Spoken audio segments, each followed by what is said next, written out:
My people, broadcasting live from Vancouver, Canada. We're going to talk about Bantu Kasi, the book. We have the author with us today in studio, and the author of this book is here. This is a lovely, lovely book. I love it. It's putting us back in history, talking about African history, focused on Congo. It's a spiritual revolution, my people. It's supposed to bring about a spiritual revolution. I wish this book was also in English, but for now, it's in French. C'est l'intelligence qui fabrique des fusées. C'est le cerveau qui fabrique des avions. C'est le cerveau qui construit des ponts. C'est le cerveau qui propose des lois qui protègent la population. Et lorsque nous avons des gens incapables d'utiliser intégralement leur cerveau, tel est le cas du Congo et des surcroîts de l'Afrique, avec tous les avatars, la pléthore des avatars que nous avons, en partant du bassin du Congo, en allant vers l'Afrique de l'Est, l'Afrique de l'Ouest et le Nord comme le Sud, nous nous rendons compte que ce ne sont pas des humains que nous avons en face de nous, c'est des disjonctés, des malades mentaux. Lorsque vous avez une histoire qui a voulu que la traite transaérienne, la traite arabo-musulmane qui a déporté plus de 17 millions d'Africains vers le Moyen-Orient, le Proche-Orient et l'Extrême-Orient, et que vous êtes en face d'une équation qui vous dit que lorsqu'ils attrapaient 5 Noirs en Afrique, un seul arrivait. Les 4 autres périssaient, mouraient soit dans le désert du Sahara, soit dans l'océan Indien. Donc si on dit qu'il y a 17 millions qui sont arrivés, donc nous pouvons faire l'équation de 17 fois 4, ce qui va nous faire 34, 68 millions de morts par rapport à la traite transaérienne. Et quand il faut arrondir, on va dire 70 millions tout simplement. Lorsque nous regardons la traite transatlantique, on nous parle de plus de 20 millions, et voire plus que ça, déportés vers les Amériques, les Caraïbes, les Antilles. Et l'équation voudrait que parmi ceux qui traversaient l'Atlantique aux Amériques jusqu'aux Caraïbes, les Antilles, il y en avait qui restaient dans l'océan Atlantique parce qu'ils ne pouvaient pas accepter l'assujettissement qui leur était proposé. Lorsque nous regardons, moi qui suis parti du Congo, l'expérience de l'Association internationale africaine qui est devenue au 1er juillet, disons au 23 février 1885, l'État indépendant du Congo, propriété privée du roi de Belge Léopold II, avec ce qui est arrivé par la découverte de John Dunlop, l'Irlandais qui a découvert les pneus en fait. Les caoutchoucs ont voulu qu'on puisse compter Isidore Ndayouel, un historien qui a fait des recherches, on puisse comptabiliser plus de 13 millions de morts au Congo. Rien que pour assouvir la volonté d'enrichir le roi des Belges Léopold II. Et lorsque actuellement nous sommes en face d'une situation de génocide que personne ne veut parler dans le monde, depuis le 10 octobre 1996 à aujourd'hui, le Congo a comptabilisé déjà plus de 12 millions de morts. Le dernier rapport sorti par rapport aux troubles que nous connaissons au Congo, c'est vers 2006, on parlait déjà de plus de 6 millions de morts. Comment se fait-il que la soi-disant communauté internationale ne puisse parler? Des rapports sont sortis par les Nations Unies. Encore en 2010, les Mapping Reports parlaient du génocide au Congo. Accusés qui sont responsables. Mais qu'est-ce qui veut que le Conseil de sécurité, c'est-à-dire les 5 membres permanents qui dirigent, ne puissent pas mettre à jour, à la disposition de tout le monde, qui sont ces responsables de ces génocides que le Congo est en train de vivre aujourd'hui. Mais lorsque je parle du Congo, il ne s'agit pas seulement du Congo. Je parle du bassin du Congo, il ne s'agit pas seulement du bassin du Congo. Je parle de l'Afrique, il ne s'agit pas seulement de l'Afrique. Les meurtres, les assassinats, les massacres dans notre continent, sur notre peuple, c'est depuis le 7e siècle, lorsque l'archange Djibril, que les chrétiens appellent Gabriel, est apparu à un individu qu'on appelle Mahomet en 611 pour lui dire d'aller faire que le monde entier devienne le sujet d'Allah. Est-ce que vous pourriez nous parler par rapport aux Hamites ou Nilotiques et la différence avec les Bantous? Ça, là, c'est une bonne question parce que justement, quand on parle de Bantou et quand on parle de bantoocratie, il y a toujours cette tendance à vouloir dire, oh, c'est qui les Bantous et c'est qui les Hamites et les Nilotiques. On ramène aussi ces idées de Nilotiques contre Bantou et de Hamites et de je ne sais quoi. Est-ce que vous pouvez expliquer là la différence et le Bantou dont vous parlez et la différence avec ça, ce que M. Lambert Moudisha dit? Une excellente question aussi. Une très belle question. En tout cas, merci beaucoup d'avoir soulevé ça. Mais le problème, c'est que cette question qui est posée, c'est un dossier que je suis en train de développer dans le tome 2. Ah, je me disais. Mais bon, je vais quand même répondre parce que la question est quand même là. Et lorsque nous parlons des Hamites, des Nilotiques ou des Bantous tel qu'il est écrit là, moi, je pense que nous sommes dans l'ethnologie colonialiste. Et j'ai dit tout à l'heure que lorsque nous abordons des termes qui sont liés à notre existence, nous devons aborder en posant la question à la linguistique. Je ne veux pas répondre aux questions liées aux Hamites, aux Nilotiques, ou aux Sémitiques, ou aux Kamitiques, mais je parle plutôt du Bantou parce que je suis Mukongo. Et le terme Bantou vient de la tradition Congo. Chez moi, lorsqu'on parle de Bantou, lorsque mes ancêtres parlaient de Bantou, ils ne parlaient pas de l'identification que nous avons aujourd'hui comme étant les Bantous, étant l'être humain. Non.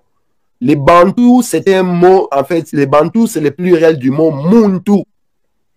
Et Muntu, lorsque vous posez la question au Bakongo, Muntu, les radicales, c'est Ntu. On pose maintenant la question au Bakongo, ça signifie quoi Ntu? Les Bakongo te dira que le mot Ntu signifie la tête. On fait allusion en tout lorsqu'on parle du cerveau, lorsqu'on parle de la réflexion, lorsqu'on parle de l'âme, lorsqu'on parle de l'esprit. Et nos ancêtres se sont identifiés comme étant les Bantous parce qu'ils avaient le cerveau, ils pouvaient réfléchir et répondre aux questions qui se posaient. Ils avaient le cerveau parce qu'ils avaient l'âme qui leur permettait d'avoir l'anime de l'existence. Ils avaient le cerveau parce qu'ils avaient l'esprit qui permettait d'exister et d'avoir l'essence. Ils avaient le cerveau parce qu'ils pouvaient répondre aux questions qui se posaient dans la société qui n'avaient pas de solution.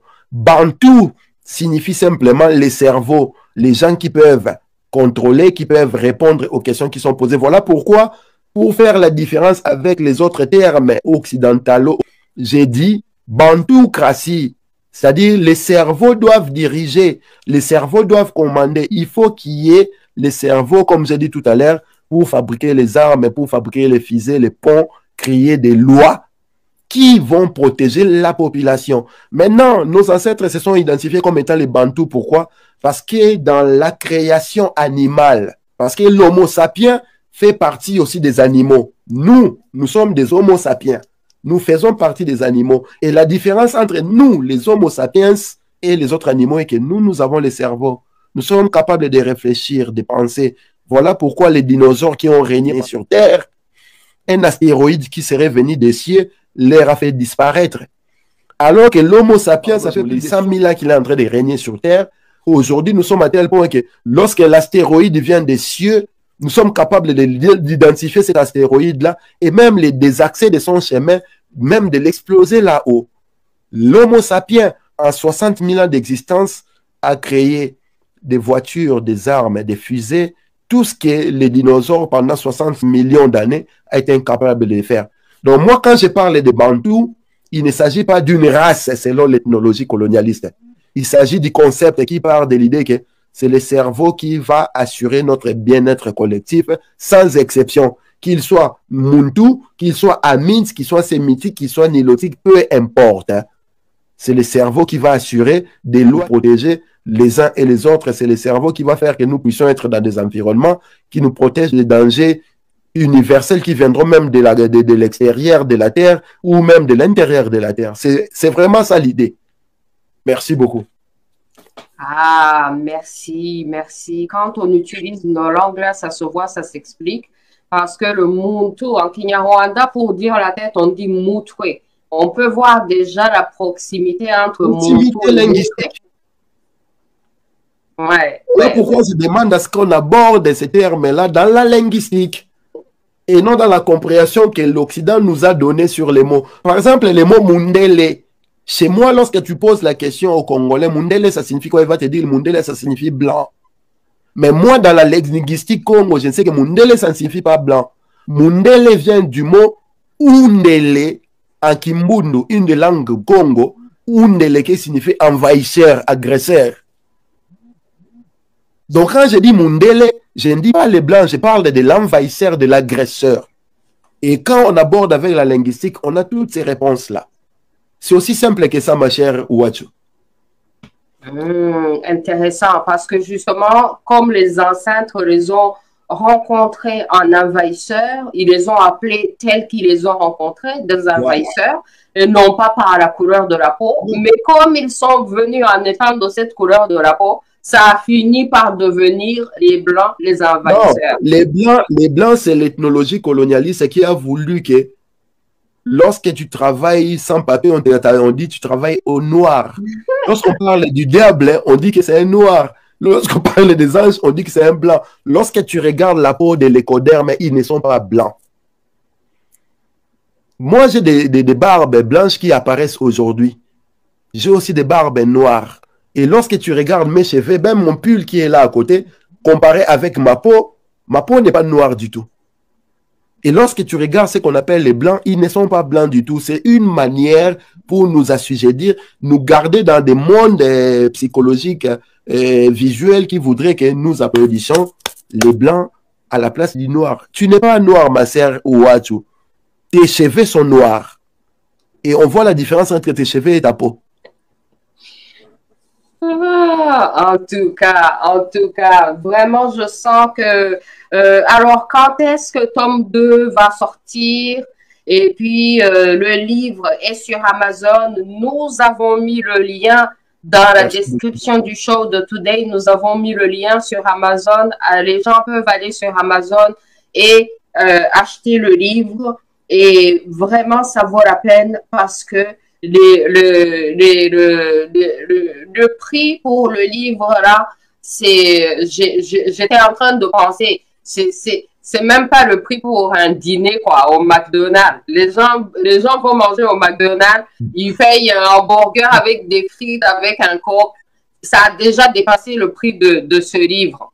Or, la nourriture que ce livre va apporter dans ta vie, c'est tellement mieux et c'est tellement mieux pour ta santé mentale, ta santé spirituelle que ce que la bouffe du McDonald's va te donner. Donc, vraiment, j'encourage les gens à acheter parce que la nourriture, c'est de la nourriture, le livre, la nourriture pour l'esprit et la nourriture aussi qui te construit parce que la nourriture, là, ça vient nous fortifier. On mange pour que ça nous construise, sinon ça sert à rien. Donc, vraiment, ça me construit, ça m'inspire énormément et je veux avoir le tome 2 déjà. Le Congo existe depuis l'éternité, depuis la nuit des temps.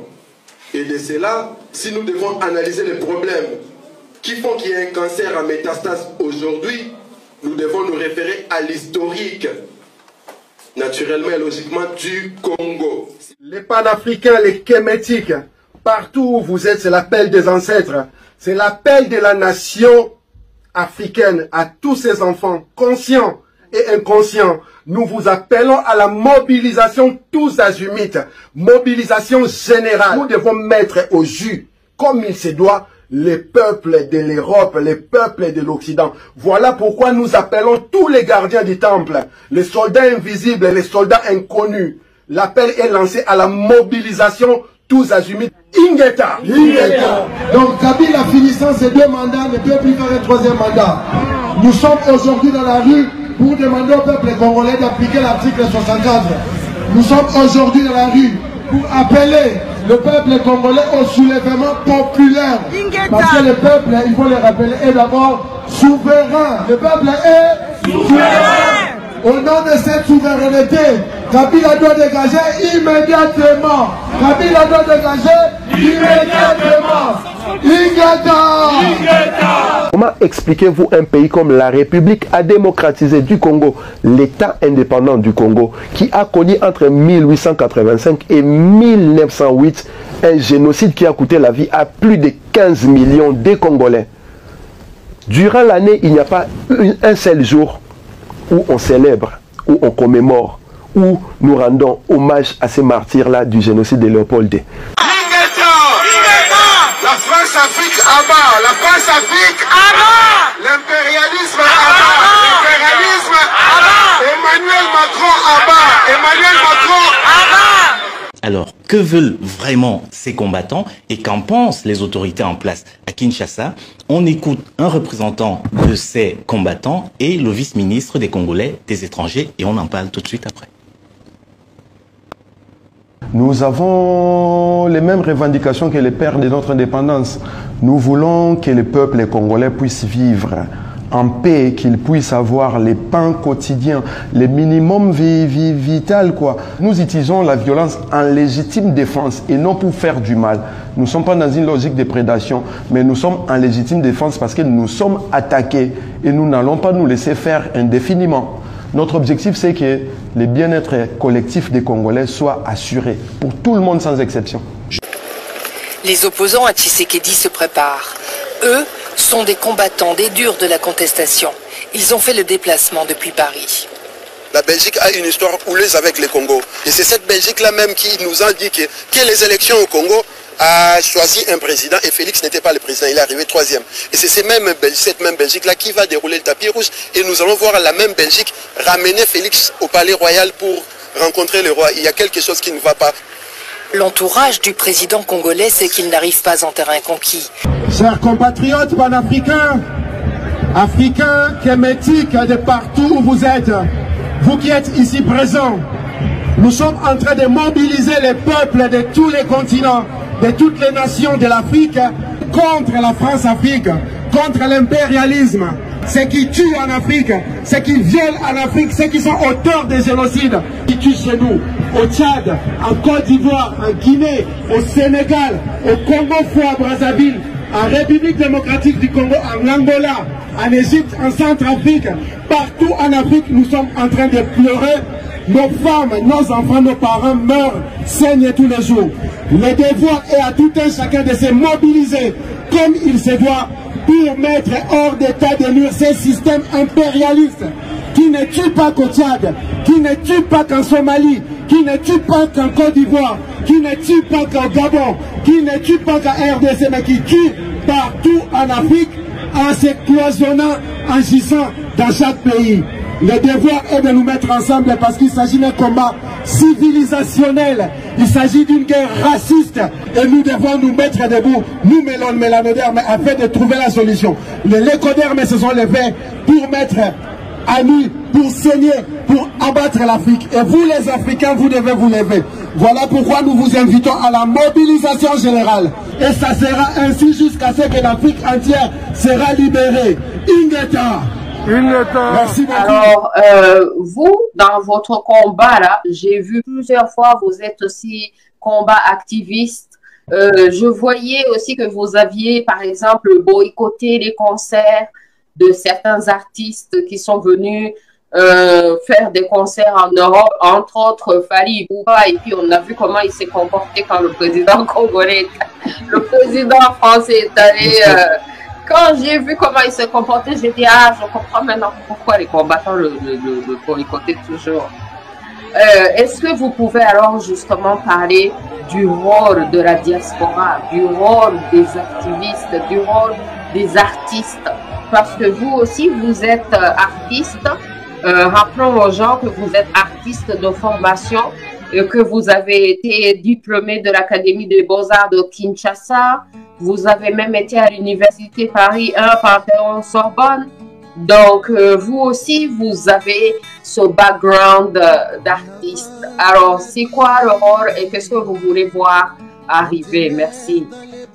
Merci beaucoup, ma chère Louise Ouah, sur cette question.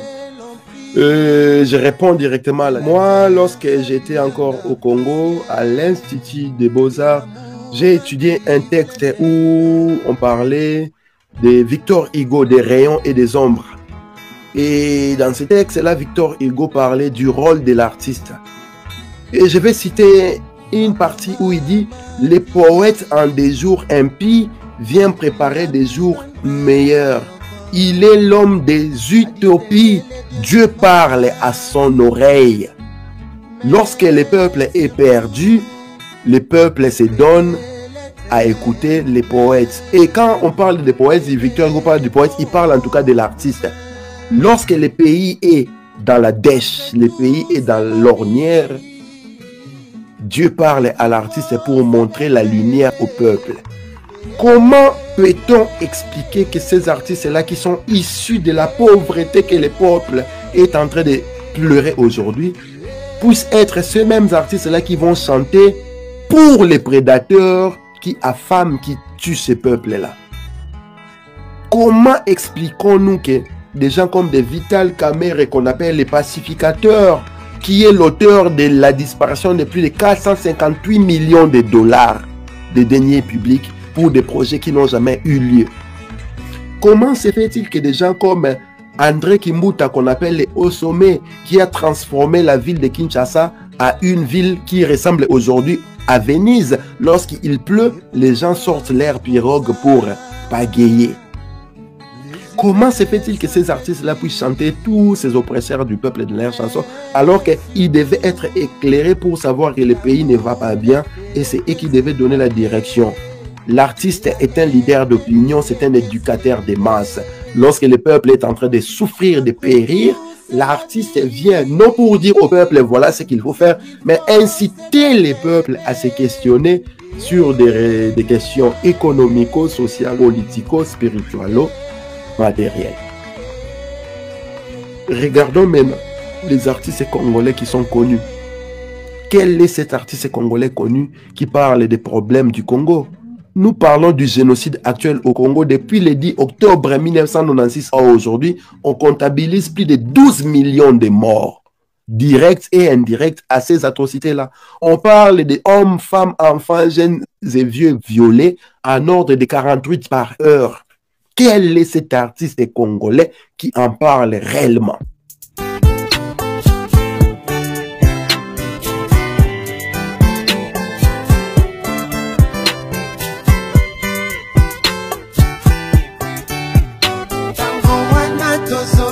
Simabana ekoli tango wana tozo danse techno malewa nakati ya mboka Kongo bato bakokufa nzala nakati ya mboka Kongo basi bazali viole eza mawadu eza pasi ofungola miso tango ekoki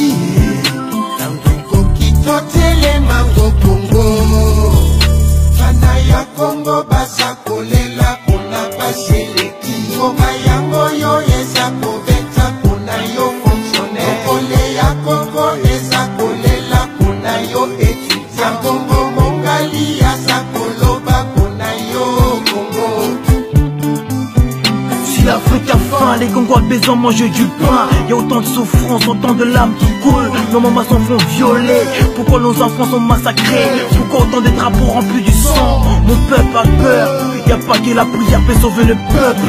Pourquoi autant de mensonges? À l'est, au nord, y a plus de morts, plus de femmes violées. Mon amboka, dis-leur que battre les mains pour le bonheur et amboka. Toter les mains, toter les mains, toter les mains. Toter les mains au Congo. Fanaya Congo basa kolela kuna baseleki ngoma yango yo eza kobeta kuna yo fonctionne kole ya Congo eza kolela kuna yo etudia Congo mongali asa koloba kuna yo Congo. Telema Congo esika yo zalinde koso kyoko yokanga esika yo zalinde koso kyoko monanga Ngonga yangwe kokizuwa destena mabongo Ngonga yangwe kokizuwa ngolu na banga Ona Afrika Wana Kongo la miso Tangwe koki totele mango Kongo Fana ya Kongo baza kolela kona paseleki Ngonga yango yo eza kobeta kona yo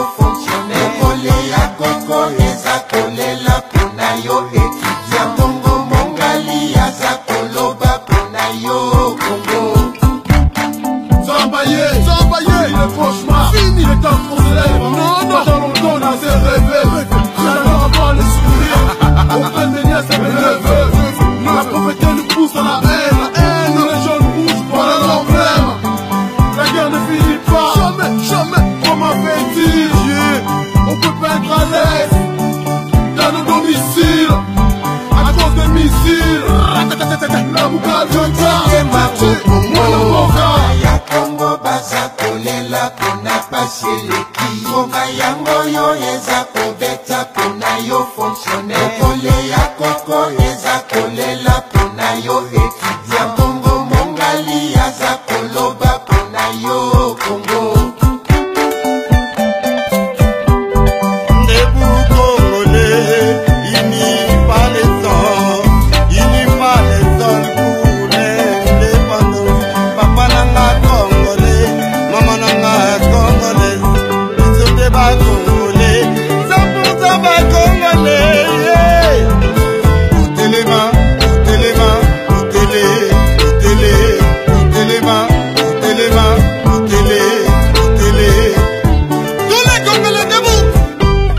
En tant que combattants, nous avions compris que nous n'avions pas la voix qui porte. Moi, ma voix ne porte pas autant que la voix de Fally Ipupa, autant que la voix de Koffi Olomide, de Papa Wemba, de Werason. Lorsque Papa Wemba va dire « You and I talk show, Louis Ouacho, grande prêtresse, il y a communication ». C'est tout le monde qui va chanter ça tous les jours. Et ça va devenir des mantras, des prières que des gens vont faire tous les jours. Alors que moi, quand je vais dire Kabila dégage, nous devons arrêter Kagame, ça va rester dans mon cercle fermé. On voit un peu la différence. Voilà pourquoi il fallait taper là où le peuple écoute. Le peuple écoute cette musique-là. Le peuple veut danser. Le peuple veut faire la fête. Pendant que nous parlons de 12 millions de morts, pendant qu'il y a les cadavres de nos frères, sœurs, parents, enfants, jeunes et vieux étalés, nous voulons faire la fête. Et voilà pourquoi nous avons décidé de boycotter ces musiciens-là, de leur empêcher de faire leur travail jusqu'à ce qu'ils prendront la parole en faveur du peuple. Nous leur avons jamais demandé de faire la politique. Nous leur demandons juste de dire la vérité au peuple de ce qui se passe. Pourquoi il n'y a pas d'électricité au Congo alors que nous avons le plus grand barrage de l'Afrique? Pourquoi les Congolais ne savent pas vivre décemment alors que nous sommes les pays les plus riches du monde? Comment se fait-il que les fonctionnaires de l'État gagnent 2 $ par jour alors que ces pays-là exportent les coltans, les diamants, l'uranium, les manganèses, les zinc, les cobalt? Ils exportent des terres arables, l'électricité, ils exportent même de l'eau. Comment se fait-il qu'il y a cette pauvreté-là? Qui est mieux placé pour en parler à part les artistes? Et pendant que nous sommes dans cette procession funèbre dans notre pays, qu'est-ce que ces artistes-là nous proposent? C'est de danser les fesses en l'air, la tête en bas. Ils nous proposent de ramener les cerveaux, de retirer les cerveaux à son endroit et de les ramener vers les bassins. D'accord, nous voulons bien remuer les bassins. Nous aimons voir de belles femmes avec de belles formes. Nous sommes les bassins du Congo pour cela. Mais aujourd'hui, nous avons besoin de réveiller le peuple et de dire à la population la vérité pour que ces peuples-là deviennent les leaders qu'il veut pour l'Afrique, pour le Congo. Et non, ces peuples-là puissent se confier à un individu qui soit mortel comme tout le monde.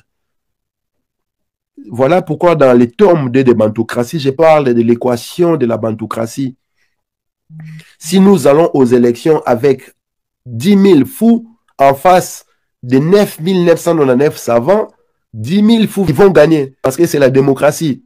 Mais lorsque nous allons aux élections dans la bantoucratie, 10 000 fous en face de 2 savants, les 2 savants vont gagner. Pourquoi? Parce que c'est la bantoucratie. La bantoucratie, ça privilège le cerveau, la réflexion, la pensée. Et toi et moi, nous savons que pour construire les ponts, il faut le cerveau. Pour mettre des lois, protéger les peuples, il faut le cerveau. Pour réfléchir au futur après nous, il faut le cerveau. Pour fabriquer des fusées qui iront sur la Lune, Mars et Jupiter, il faut le cerveau. Et même pour fabriquer des armes et pour défendre nos terres, il faut le cerveau. Maintenant, la situation où se trouve le pays, le Congo, la terre congolaise aujourd'hui, vous pensez que c'est une situation qui veut que nous laissons la direction à des gens qui sont incapables d'utiliser leur cerveau? Voilà pourquoi 26 ans après, le Congo est dans les points où nous continuons à pleurer. Pourquoi autant de morts? Pourquoi autant la famine? Pourquoi cette situation-là de la population? Et pour que notre message dans le combat soit entendu, il fallait toucher les gens qui sont écoutés par tout le monde. Et ces gens-là qui sont écoutés par tout le monde, ce sont qui? Les Fally, les Koffi, les Werason, les J-Même, puis les Papa Wemba. En les bloquant, tout le monde a voulu savoir, mais pourquoi on a empêché Fally de jouer? Pourquoi Paris a brûlé pendant que Fally devrait jouer? C'est là que nos revendications sont mises sur la table. C'est comme ça que nous agissons. Maintenant, pour le reste, ma chère Louise, moi, je me considère comme étant le leader qui va sauver le Congo. Et je veux que sur les 130 millions de Congolais, chaque individu puisse concevoir qu'il est le leader qui va sauver le Congo. Si nous avons 130 millions de leaders capables de sauver le Congo, on va chercher un leader qui sera le primo inter pares, comme on dit en latin, le meilleur parmi nous, qui sera devant. Et ce meilleur parmi nous qui sera devant, il ne va pas s'hasarder à se moquer de la population parce qu'il sait que derrière lui, il y a 129 999 999 autres leaders capables de faire mieux que lui. Il ne va pas s'amuser à jouer sur les nez des Congolais. My people, broadcasting live from Vancouver, Canada. We're going to talk about Bantucracy, the book. We have the author with us today in studio, and the author of this book is here. This is a lovely, lovely book. I love it. It's putting us back in history, talking about African history, focused on Congo. It's a spiritual revolution, my people. It's supposed to bring about a spiritual revolution. I wish this book was also in English, but for now, it's in French. Avant de vous laisser partir, parce que vraiment, j'ai tout lu. Je suis même arrivée jusqu'à la fin, jusqu'au drapeau. Hein? Affaire de drapeau, là. Nous avons le drapeau. On a grandi. Moi, quand j'ai grandi, là, dans le temps au Rwanda, là, et que le président rwandais de l'époque, M. Habyarimana, était ami avec Mobutu. Hein. Au Rwanda, là, quand Mobutu venait au Rwanda, oh, les gens couraient dans les rues, le drapeau zaïrois, tout le monde était fier d'avoir ce drapeau. Et on chantait le Zaïre et tout là. Mais vous parlez aussi de ce drapeau, de l'importance de ce drapeau par rapport au nouveau drapeau que nous avons aujourd'hui, qui ressemble étrangement au drapeau des prédateurs. Est-ce que vous pouvez nous parler alors de ce drapeau? Est-ce que vous allez changer de drapeau aussi pour le Congo? Est-ce que dans la lutte, est-ce que justement les gens n'ont pas besoin d'un drapeau pour la lutte qui va unir tous ceux qui sont dans la lutte et dans le réveil? Ça pourrait être quoi le drapeau de la révolte de l'esprit? Merci beaucoup de la question, ma chère Wachou. Cette histoire des drapeaux, d'emblée, de prime abord, je voulais dire, le drapeau du Zaïre, c'est lui qui a composé ces drapeaux-là. C'est mon oncle, en fait, c'est Maître Konde Bila, paix à son âme. Et ce drapeau-là, lorsqu'il a été conçu, n'a pas été conçu pour le MPR ni pour Mobutu. Ce drapeau que tu montres là, où on voit les flambeaux, et c'est un drapeau qui rendait hommage à ceux qui ont lutté pour la libération du Congo et de l'Afrique de surcroît. Maintenant, pour rendre cet hommage-là, il fallait trouver une figure unificatrice qui mettait tout le monde ensemble. On ne pouvait pas parler de nos ancêtres qui ont lutté au XIVe siècle, ceux qui ont lutté au XVIIe, au XVIIIe, et ceux qui ont lutté au XXe siècle, alors qu'il fallait trouver un point commun. Et ce point commun-là est arrivé, en tout cas d'après l'auteur, avec Kimbangu.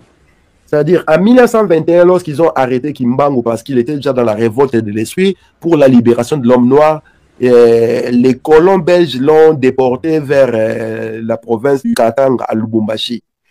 Et dans la prison où il était incarcéré, le 7e jour, c'est-à-dire le dimanche, les gardiens de la prison sont venus le voir pour lui demander de passer un coup de balai dans la prison. Donc, il leur dira, mais la religion, vous nous avez appris que le 7e jour, Dieu s'est reposé. Nous sommes le 7e jour aujourd'hui, dimanche, d'après votre calendrier. Je ne peux pas travailler parce que c'est le jour du soleil, c'est le jour du repos. Et les gardiens de la prison ont insisté, il faut que tu passes les balais. Et qu'est-ce qu'il a fait? Il a pris les balais, il a montré les balais vers le soleil. Et le balai a pris feu. Et c'est cette image-là qu'on voit quelqu'un tenir les flambeaux qui est en train de brûler. Et lorsque tu regardes les drapeaux du Zaïre, tu verras que dans les fonds verts, il y a un cercle jaune qui met en évidence la main qui tient les flambeaux qui brûlent en rouge. Et c'était ça l'idée en fait. L'idée, c'est de rendre hommage à Kimbangu lutter pour la libération de l'homme noir et non pour l'indépendance.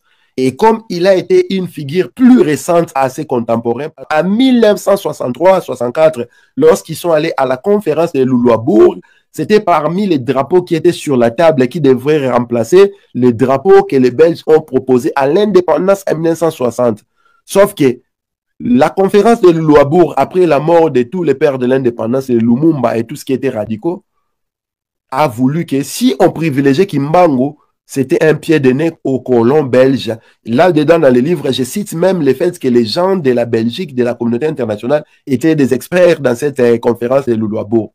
Voilà pourquoi ils n'ont pas choisi ces drapeaux-là. Ils ont préféré les drapeaux avec la bande en diagonale jaune-rouge qui faisait en même temps un clin d'œil au drapeau de Léopold qui a été proposé en 1884 pour représenter l'Association internationale pour le Congo, AIC, qui est devenu l'État indépendant du Congo en 1885 à la conférence de Berlin. Et lorsque vous regardez les drapeaux de la conférence de Berlin, vous verrez un fond bleu avec l'étoile jaune. Lorsque vous regardez l'actuel drapeau du Congo, vous verrez un fond bleu avec l'étoile jaune qui a été déplacée du milieu pour aller vers l'angle vers la gauche. Ils ont juste ajouté la bande rouge-jaune au milieu pour dire que ceux qui sont morts pour l'indépendance sont d'accord avec la création de Léopold qui est l'État indépendant du Congo. Maintenant, nous qui luttons pour la libération des terres de nos ancêtres, qui luttons pour la libération de l'Afrique, comment pouvons-nous arborer un drapeau qui fait un clin d'œil à Léopold II qui est l'agresseur, l'envahisseur qui a tué nos ancêtres? Voilà pourquoi nous avons mis en avant les drapeaux vert, jaune, rouge avec les flambeaux qui parlaient plutôt des combats de nos ancêtres pour la libération à travers la figure emblématique qui est le Kimbangu, qui tient les flambeaux, les balais qui brûlent, qui prend feu, qui est représenté par ces flambeaux-là. C'est vraiment toute une histoire que les gens doivent lire dans les livres pour avoir tous les détails. Je ne peux pas donner tous les détails parce que c'est toute une émission en fait, c'est 2, 3, 4 émissions qui est les drapeaux. Mais ce que nous devons savoir, c'est que les drapeaux, c'est l'identité visuelle de la nation. Lorsque nous arborons un drapeau, nous arborons une identité. Et cette identité-là ne doit pas rendre hommage aux colonisateurs, aux esclavagistes. Cette identité-là doit rendre hommage à nos ancêtres. Pourquoi nous, l'État indépendant du Congo sur la terre de nos ancêtres, devrons arborer les drapeaux qui fait référence à Léopold II à travers l'étoile jaune dans un fond bleu, alors que nous avons la main de Kimbangu qui tient un balai pour défier le système à travers le soleil jaune derrière. Voilà pourquoi je parle de ces drapeaux-là. C'est l'identité de la nation et l'identité que nous portons doit être, et même l'âme qui conduit notre être. Si je me réclame étant esclave, les gens verront de moi un esclave. Et lorsque nous arborons les drapeaux qui fait un clin d'œil à l'esclavagiste qui est Léopold II, nous rappelons encore au monde aujourd'hui que nous sommes encore les sujets des rois des Belges. Voilà pourquoi les décisions concernant ces territoires-là sont prises toujours par la communauté internationale qui, en 1885, lors des créations de ces territoires-là, l'ont identifié comme étant propriété et privée des rois des Belges, zone de libre-échange. Merci beaucoup, maman. Merci infiniment. Je pense que je vais faire imprimer ce drapeau sur un t-shirt et je pense que c'est le drapeau de la libération. Parce qu'en fait, c'est même le symbolisme là de la dame à New York, la dame liberté. La dame liberté, les Américains se réfèrent même à ça, à ce symbolisme. Absolument. Pour Absolument. Leur liberté. Donc, je pense que pour la lutte là, Congo-africaine, je pense que ça, vraiment, ça va devenir le drapeau pour la libération de l'Afrique. Nous n'avons pas réglé les problèmes invisibles. Il nous serait impossible de guider les visibles qui nous conduisent là, en cet instant et maintenant. 2000 ans d'abrutissement spirituel, 6 siècles d'asservissement sociologique et 128 ans d'oppression politique. Voilà la raison du cancer à métastase que vit le Congo aujourd'hui.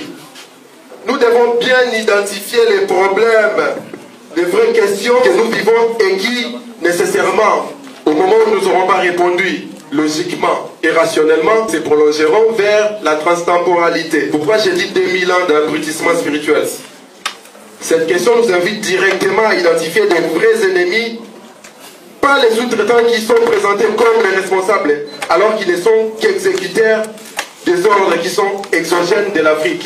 Le Rwanda, l'Ouganda, l'Afrique du Sud, l'Angola, le Congo-Brazzaville et tous nos voisins qui nous pourrissent la vie quotidiennement ne sont pas les responsables directs du malheur que nous vivons aujourd'hui. Il faut identifier la vraie cause du problème pour en effet apporter la solution pour ces problèmes qui nous détruisent quotidiennement.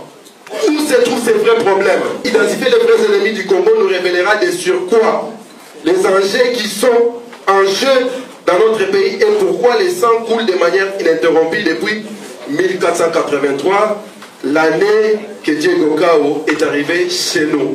Nos ennemis, quand ils arrivèrent chez nous, n'eurent aucune chance pour nous abrutir. Mais se rendre compte du caractère très spirituel du Congolais, de l'Africain, du Kémétique, ils usèrent de cette logique spirituelle. Et par là est arrivé ce manuel que nous utilisons tout le temps. Ce manuel qui est syncrétique, qui est la somme de plusieurs civilisations pour abrutir le spirituel congolais. Le spirituel congolais en réalité qui est l'invisible, qui précédera les visibles. La Bible, non. La Torah, le Coran, la Bible, voilà les causes premières de notre assujettissement. Et c'est par là que nous devons commencer notre travail de révolte et de reprise de conscience congolaise.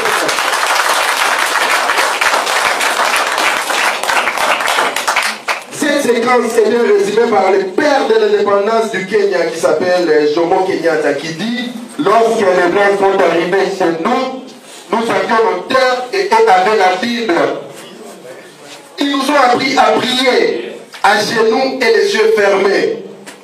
Lorsque nous avons ouvert nos yeux, nous avions leur Bible et avec notre cœur. Jomo Kenyatta, en lui seul, a résumé les problèmes que nous vivons aujourd'hui. Le Congo est une pierre qui ne se brisera jamais. Le rêve de nos ancêtres était de réunir l'océan Atlantique à l'océan Indien, réunir les nord de l'Afrique et le sud de l'Afrique. Et c'est comme ça que nous allons créer la nation Congo. Lorsque nous parlons du panafricanisme, Vitakanga, avant sa mort, c'est ce qu'il va déjà prédire.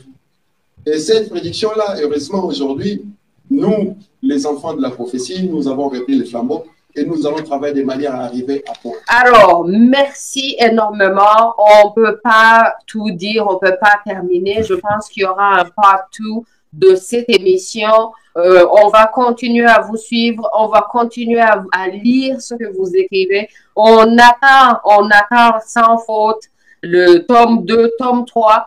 Et puis moi, vraiment, je vais faire mon boulot de propager ça partout où c'est possible et d'essayer de voir que les gens, plus de personnes peuvent acheter le livre parce que c'est vraiment, c'est l'éducation. C'est l'éducation et quand on est éduqué, on est plus fort. Je me sens tellement plus forte après avoir lu ce que vous avez écrit. Je me sens comme je suis armée. Vous m'avez donné de l'armement spirituel, intellectuel. Hein, vous savez, quand je vais faire mes bombardements intellectuels, avant de faire un bombardement intellectuel, il faut s'armer, non? Ah, voilà. Là, c'est vraiment vous donner des choses là. On peut fusiller les gens avec ça.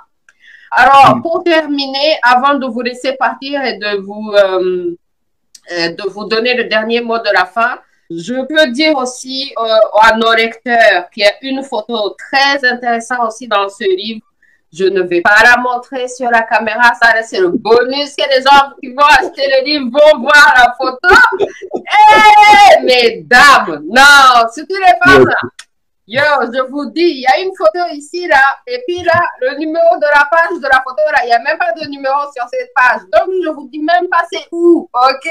Mais je vous dis seulement qu'il y a une photo ici dans ce livre. Ah, l'artiste, très, très artistique.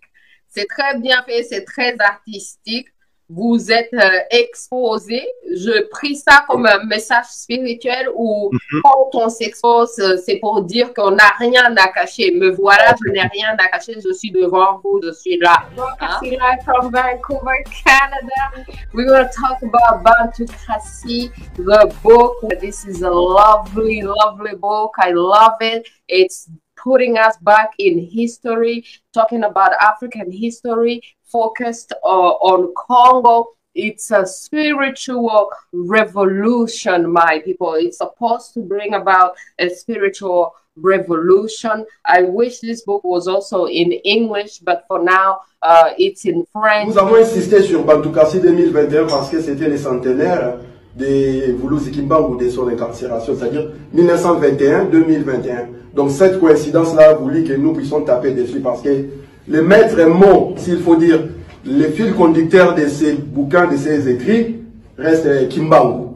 Et pourquoi nous disons Kimbangu? Parce que c'est l'un de nos parents, nos ancêtres, c'est lui qui a lutté, non pour l'indépendance du Congo, comme nous avons l'habitude de le croire, mais qui luttait pour la libération de l'homme noir.